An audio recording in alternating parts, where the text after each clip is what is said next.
വിളിച്ചു പ്രാർത്ഥിക്കുന്ന കാര്യം അള്ളാഹുവിനെ പരാമർശിച്ചിട്ടില്ല.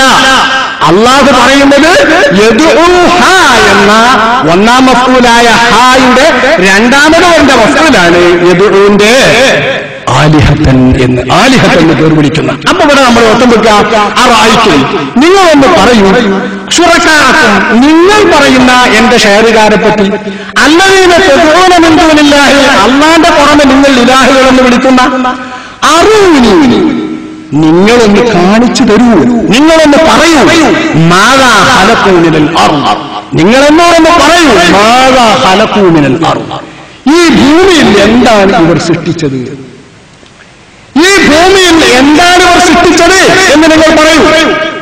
അപ്പൊ അതിന്റെ അർത്ഥം ഭൂമിയിൽ സൃഷ്ടിക്കലെന്ന് ഇവർ വിചാരിച്ചിട്ടില്ല. പിന്നെ എന്തിനാ ഓരോട് ഭൂമിയിൽ എന്താ സൃഷ്ടിച്ചത് എന്ന് ചോദിച്ചതിനാ അല്ല തുടരുന്നു. അതല്ല, നിങ്ങൾ ഇലാഹുകൾ എന്ന് പറയുന്ന ഈ ഷെയറുകാർക്ക് കൂറുണ്ടോ എന്നോട് സമാവാത്തി, ആകാശങ്ങളെ പഠിച്ചതില്, ആകാശങ്ങളെ പഠിച്ചപ്പം ഷെയറുണ്ടോ പറയൂ. ഇല്ല എന്ന് തന്നെ പറയേണ്ടി വരും. ഉത്തരം മുട്ടും. തീർച്ച ആകാശങ്ങളെ പഠിച്ചപ്പോ ഇതില്ല. കാരണം ഇത് നമ്മൾ ഉണ്ടാക്കിയതാണ്. എല്ലാവർക്കും അറിയാം. ഒരു ക്ഷേത്രം ഉണ്ടാക്കുമ്പോൾ ആ ക്ഷേത്രത്തിൽ പ്രതിഷ്ഠിക്കേണ്ട വിഗ്രഹത്തെയും മനുഷ്യൻ ഉണ്ടാക്കുന്നതാണ് എല്ലാവർക്കും അറിയാം.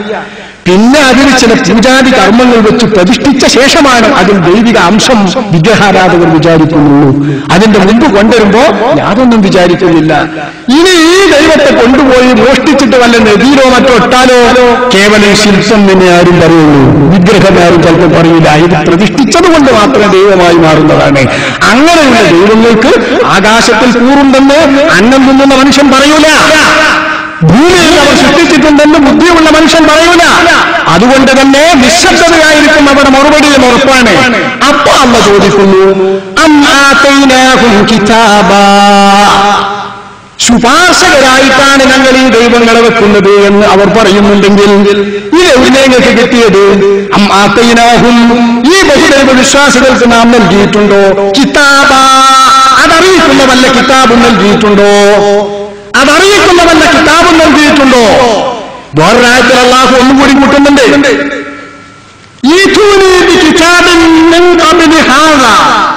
ഇതിന് മുൻപിറങ്ങിയ വല്ല കിതാബും ഇത് നിങ്ങളുടെ ശുപാർശകരാണെന്ന് പറയുന്നത് തെളിയിക്കാൻ പറ്റുന്ന വല്ല രേഖയും നിങ്ങൾ കൊണ്ടുവരി.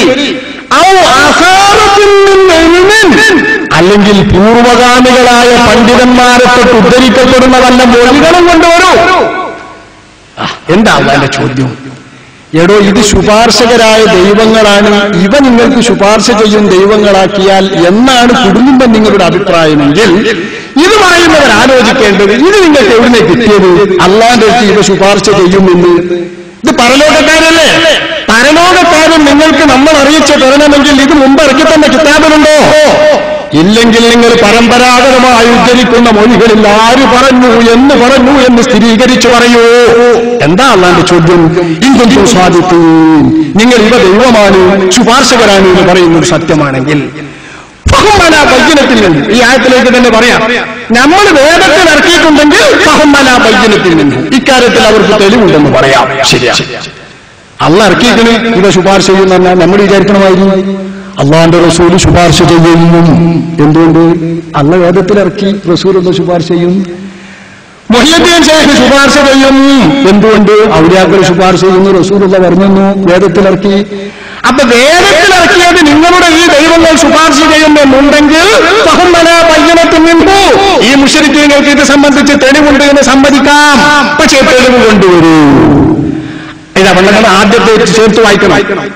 ശുപാർശകരാണെന്ന നിലക്ക് ബഹുദൈവങ്ങളെ വിശ്വസിക്കുന്നവർക്ക് അത് ശിർക്കാണെന്ന് പറയാൻ എന്റെ കാര്യം, അത് ശറഅ് വിലക്കി. അതുകൊണ്ട് തന്നെ അപ്പൊ വിലക്കിയതല്ല, അള്ള കൽപ്പിച്ചതാണെങ്കിൽ കുഴപ്പമില്ലായിരുന്നു. പക്ഷെ അങ്ങനെ അള്ള കൽപ്പിച്ചിട്ടില്ല. ശുപാർശകരെന്ന് അമ്പിയാക്കളെ പഠിപ്പിച്ചിട്ടുണ്ട്, ഔലിയാക്കളെ പഠിപ്പിച്ചിട്ടുണ്ട്. പക്ഷെ അവർ ദൈവങ്ങളല്ല, അള്ളാന്റെ നബിമാരാണ്, അള്ളാന്റെ വലിയുമാരാണ്. ഔലിയാ അതുപോലെ അമ്പിയാ ആലിഹത്തല്ല. ആലിഹത്തെന്ന് വിചാരിക്കുന്നവർക്ക് രേഖയില്ല. രേഖയുണ്ടെങ്കിൽ ഫഹുമല ബയ്യനത്തിൽ നിന്ന് ഇക്കാര്യത്തിൽ തെളിവിലാണ് അവരെന്ന് പറയാമായിരുന്നു.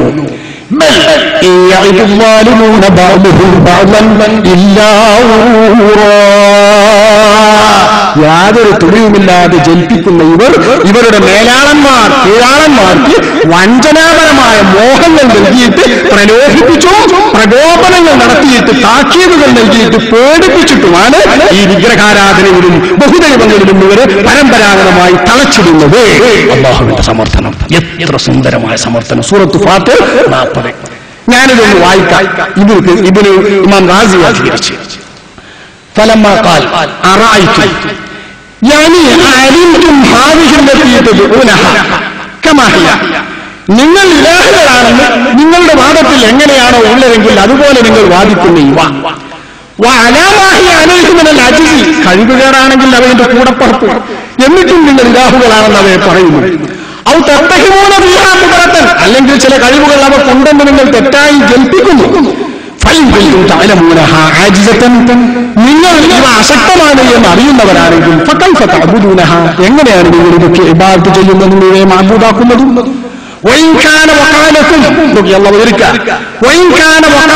നിങ്ങൾക്ക് സംഭവിച്ചു നിങ്ങളുടെ മനസ്സിൽ അന്നലഹ ഖുദ്റത്തൻ, അതിന് കഴിവുണ്ടെന്ന്.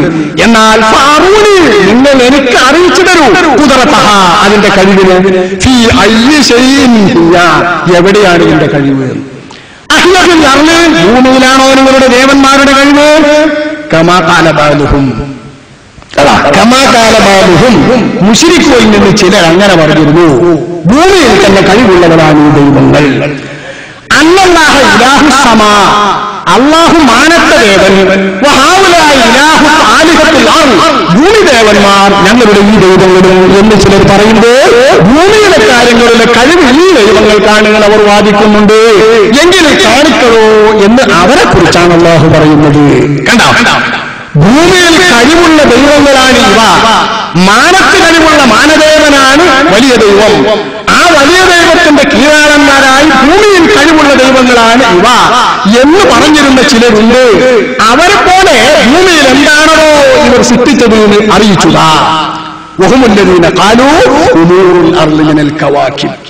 നക്ഷത്രങ്ങളാണ് ഇവിടത്തെ കാര്യങ്ങളൊക്കെ നടത്തുന്നതും സൃഷ്ടിക്കുന്നതും എന്ന് പറഞ്ഞവരാണ് ഈ മുശ്രിക്കുകൾ. മക്കയിലെ മുശ്രിക്കുകൾ അവരിലില്ലേ? തീർച്ചയായും ഒരു പക്ഷം ഉണ്ട്. വിഗ്രഹങ്ങൾ അതിന്റെ രൂപം മാത്രമാകുന്നു എന്നാണ് അവർ വിശ്വസിക്കുന്നത്. അതല്ല, നിങ്ങളുടെ ദേവന്മാരുടെ കഴിവ് മാനലോകത്താണോ? അത് ആകാശത്ത് ഷെയറുണ്ടോ എന്ന് ചോദിച്ചു. കമാകാല ബാബുഹും, അങ്ങനെയും ചിലർ പറഞ്ഞു. ആകാശം അള്ള ഒറ്റയ്ക്ക് പടച്ചതല്ല, മലാഖ ദേവന്മാരുടെ കൂടി സഹായത്തോടെ പടച്ചതാണ്. അപ്പൊ മാനത്തെ ദേവന്മാരായ മാലാഖമാർ തന്നെ ദൈവത്തോടൊപ്പം പങ്കുകാരായുണ്ട് എന്ന് ചിലർ പറഞ്ഞു. അവരെ ഗണ്ണിച്ചുകൊണ്ടാണ്, അവർക്കെതിരെയാണ് അല്ലാഹുവിന്റെ ചോദ്യം. ആകാശത്തിൽ ഷെയറുകാരുണ്ടോടോ? കാണിച്ചുതാ, അറിയിച്ചുതാ. അതല്ല, നിങ്ങൾക്ക് ശുപാർശ ചെയ്യുന്നതിൽ സ്വന്തം കഴിവുള്ളവരാണ് ഇവരെന്ന് നിങ്ങൾ വിചാരിക്കുമോ? ചില മുശ്രിക്കുകൾ അങ്ങനെയും പറഞ്ഞു.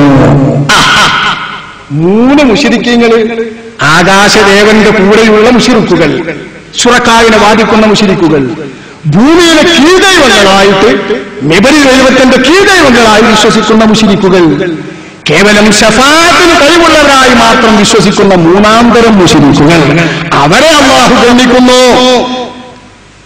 കമാ ഖാല ബഅദുഹും ഇന്നൽ മലായികത മാ ഖലഖൂ ശൈആ, മാലാഖ ദേവന്മാരൊന്നും പടച്ചില്ല. വലാകിന്നഹും മുഖറബൂന ഇൻദല്ലാഹ്, പക്ഷേ അവർ ദൈവത്തിന്റെ അടുപ്പക്കാരാണ്.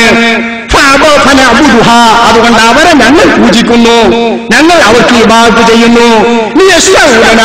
അവർ ഞങ്ങൾക്ക് ശുപാർശ ചെയ്യാൻ വേണ്ടി ഞങ്ങൾ അവർക്ക് ഇബാദത്ത് ചെയ്യുന്നു. ഞങ്ങൾ അവർക്ക് ദൈവങ്ങളായി വിശ്വസിച്ച് വണങ്ങി അവരെ പൂജിച്ച് ജീവിക്കുന്നു. എന്തിന്? നേട്ടം വലിയ ദൈവത്തിങ്കിൽ അവർ ശുപാർശ ചെയ്യാൻ.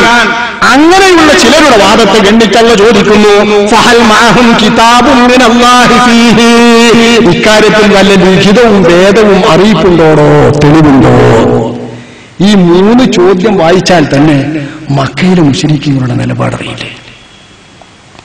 മക്കയിലെ മുശ്രിക്കുകളുടെ നിലപാടറിയാൻ ഈ 3 വിഭാഗത്തിലുള്ള ഈ 3 തരത്തിലുള്ള ആളുകളുടെയും വിശ്വാസം ഒന്ന് നിരൂപണം നടത്തിയാൽ പോരെ. ഈ അർത്ഥത്തിൽ വിശുദ്ധ ഖുർആനിൽ എത്ര ആയത്തുകളുണ്ട്. ആ ആയത്തുകളെ ഒന്നും ഞാൻ ഓതുന്നില്ല. അഷ്റഫുൽ ഖൽഖ് സല്ലല്ലാഹു അലൈഹി വസല്ലമ തങ്ങളുടെ കാലത്തുള്ള മുശ്രിക്കുകളിൽ ഇങ്ങനെയൊക്കെ വിശ്വസിച്ചവരുണ്ട്.